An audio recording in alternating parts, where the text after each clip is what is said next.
Aujourd'hui, cette page d'évangile que nous venons d'entendre nous invite à reconnaître l'appel de Jésus, adressé ici non seulement à Pierre, mais aussi à ceux qui sont avec lui, et encore à chacun d'entre nous et à nous tous ensemble. Cet appel, c'est celui à devenir ses disciples, à le suivre sur un chemin de transformation et de mission qui, de disciples qui suivent Jésus de près, fera de nous des disciples missionnaires.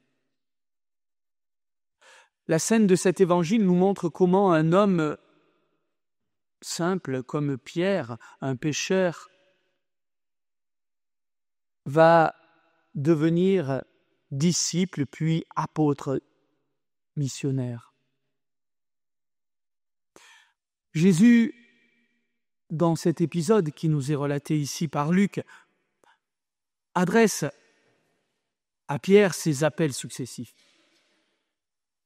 Tout d'abord, vous l'avez entendu, Jésus lui demande de mettre sa barque à sa disposition et de s'éloigner avec lui un peu du rivage.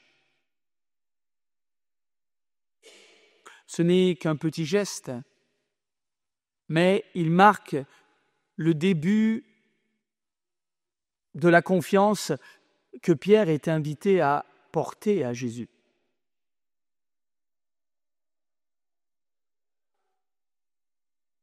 Ensuite, Jésus lui demande de jeter les filets au large, malgré l'échec apparent de la nuit précédente. Il invite ainsi Pierre à dépasser la logique humaine, la logique de la sécurité, de la compétence, à prendre un risque, à faire confiance en sa parole, la parole du Seigneur. Et puis, Jésus lui adresse ensuite une promesse. « Sois sans crainte, désormais, ce sont des hommes que tu prendras. »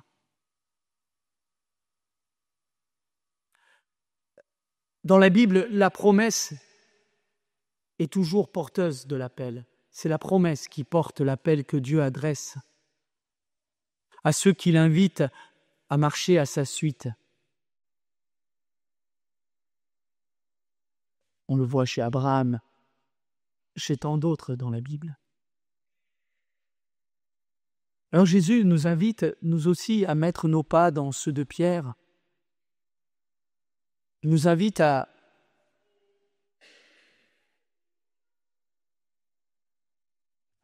nous mettre un petit peu à l'écart de la foule qui nous entoure. Oh, une foule bien intentionnée qui veut écouter Jésus. Mais il nous invite à un cœur à cœur avec lui, un petit peu à l'écart de la foule. Jésus n'aime pas être un meneur de foule. Il n'aime pas être un meneur de foule. Jésus, c'est pas celui qui se balade en tête des manifestations ou au cœur des foules sur les places publiques, même des foules bien intentionnées qui veulent l'écouter. Mais c'est pas un séducteur. C'est pas un manipulateur. Sa parole, elle libère. Et déjà, vous voyez, il enseigne déjà Pierre sur ce que sera le propre de la parole qu'il sera lui-même amené à répercuter. Prendre la distance avec la foule. Ne te laisse pas prendre par la foule. Ne te laisse pas dominer par ses idées, par ce qu'elle est. Et surtout, permets à cette foule, en mettant de la distance entre elle et toi, de pouvoir être libre, y compris par rapport à ta parole.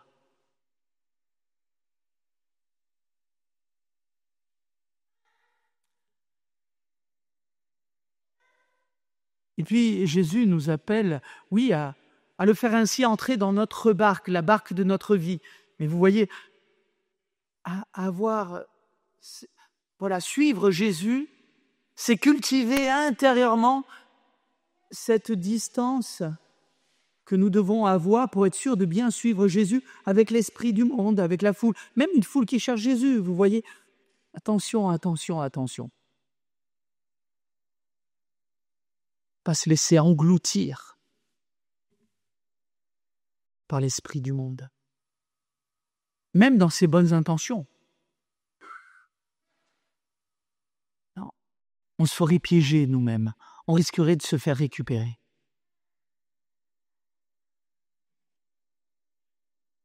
Et puis, une fois dans notre barque, Jésus nous invite à aller au large, duc in altum, et à jeter les filets. Il nous invite à prendre des risques dans la confiance, en répondant à son appel. Même quand tout semble a priori voué à l'échec.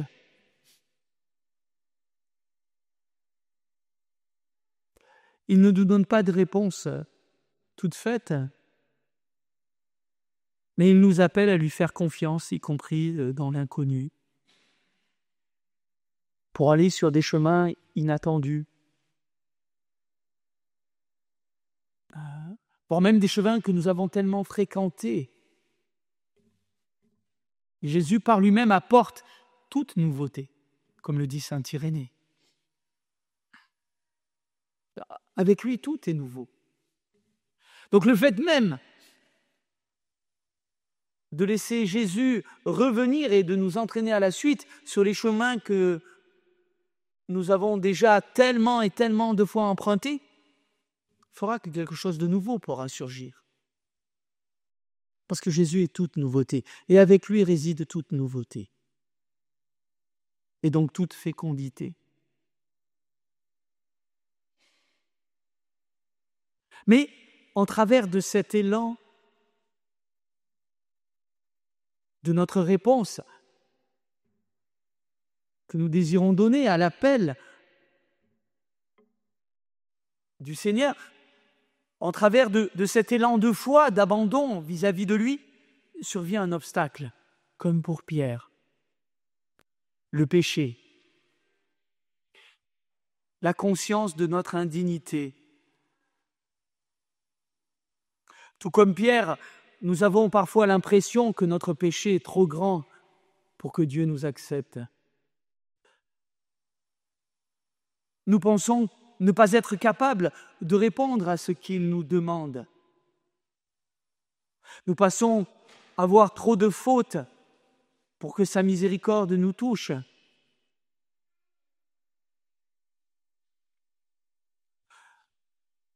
Nous nous regardons trop. Et nous ne le regardons pas assez. Oh certes, sa sainteté, elle est tellement belle, tellement grande, sa lumière est tellement lumineuse qu'elle peut faire peur en mettant en évidence nos ombres. Bien sûr. Mais Dieu ne nous abandonne pas à ce désarroi. C'est nous qui risquons de nous abandonner à ce désarroi-là. Dieu ne nous y abandonne pas. Comme Isaïe, qui a reçu le charbon purificateur de l'autel pour effacer des fautes, nous aussi, nous sommes appelés à recevoir le charbon ardent de la parole miséricordieuse du Seigneur. Et tout appel de Dieu est porteur de miséricorde. C'est là où nous ne devons pas nous tromper. Parce que inconsciemment, nous pensons tellement que si Dieu nous appelle à ceci ou à cela, c'est parce qu'il a tellement de bonnes raisons de le faire. Sous-entendu parce que nous le mériterions.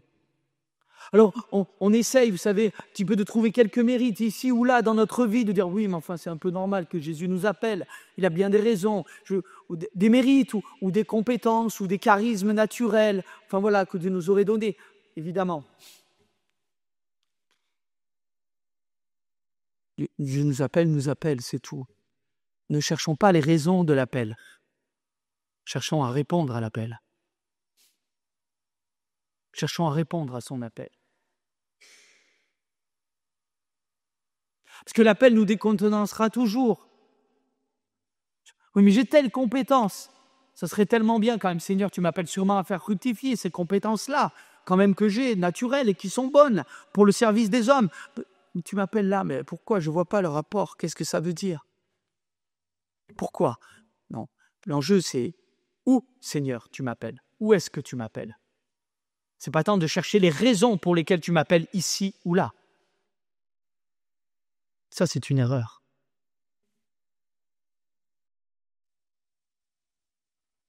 Parce que l'appel est gratuit, tout simplement. Alors, comme à Pierre, il nous dit, sois sans crainte.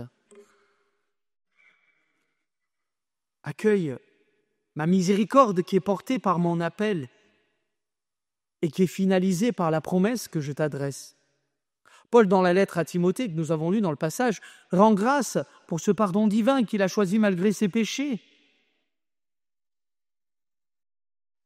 Le Seigneur nous aime d'un amour infini, d'une tendresse et d'une pitié incroyables, lui qui est riche en grâce, en fidélité. Et s'il nous adresse son appel, il nous donnera les moyens d'y répondre.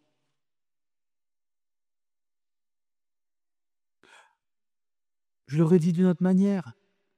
Le Seigneur ne nous appelle pas parce que ici ou là, nous aurions toutes les perfections qui le justifieraient. Mais il nous appelle parce qu'il veut nous transformer. Dieu nous choisit dans notre fragilité. Il nous choisit aussi dans nos imperfections pour nous conduire à la sainteté, qui est de consentir à être transformé jour après jour par l'amour de Dieu. Encore une fois, Pierre et Paul, ils étaient hyper compétents dans leurs domaines respectifs. Pierre était pécheur, Paul était expert dans la Torah, dans la loi du Seigneur. Dieu est venu les chercher là, bien sûr, mais ce n'est qu'après avoir reconnu aussi leur pauvreté devant la grandeur de Dieu qu'ils ont pu voir leurs compétences fructifier d'une manière qu'ils n'auraient jamais imaginée. Ce n'est qu'après l'épreuve de la croix, ce n'est qu'après l'épreuve de la trahison du Seigneur, du reniement du Seigneur plus exactement, que Pierre deviendra vraiment apôtre. Ce n'est qu'après avoir chuté de la grandeur de ses compétences et de tout ce que Paul pensait avoir de justification à persécuter les chrétiens au nom de la loi du Seigneur et de sa fidélité, de son amour de Dieu. Ce n'est qu'après avoir chuté qu'il deviendra pleinement apôtre. Il faut que le Seigneur nous mette à terre. C'est une étape obligée. Oh, c'est pas parce que Dieu veut nous faire souffrir avant de nous relever. Non, c'est que c'est la loi du péché qui est en nous et qui nous colle à la peau qu'il exige cela. C'est pas Dieu. C'est pas Dieu. Et c'est une étape nécessaire. Et nous ne devons pas en avoir peur. La vie des apôtres est là pour nous aider à ne pas en avoir peur. Nous aussi, nous sommes appelés, oui, et le Seigneur nous le dit, à offrir nos talents, nos compétences à la disposition du Seigneur, mais pour nous entraîner sur des chemins que nous avons peut-être tellement déjà fréquentés ou pas, mais nous allons revisiter tout cela avec la grâce de Dieu. Et sa grâce fera le reste, et bien plus que ce que nous pensons, ce que nous imaginons. Alors oui, comme Paul, nous pourrons dire ce que je le suis par la grâce de Dieu. Et cette grâce ne sera pas stérile, comme le dit encore Paul, elle portera du fruit, elle nous transformera, et à travers nous, elle transformera le monde autour de nous.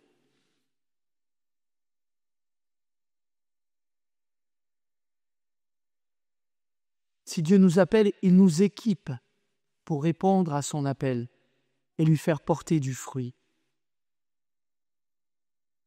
Alors, soyons bien à l'écoute dans cette Eucharistie, frères et sœurs.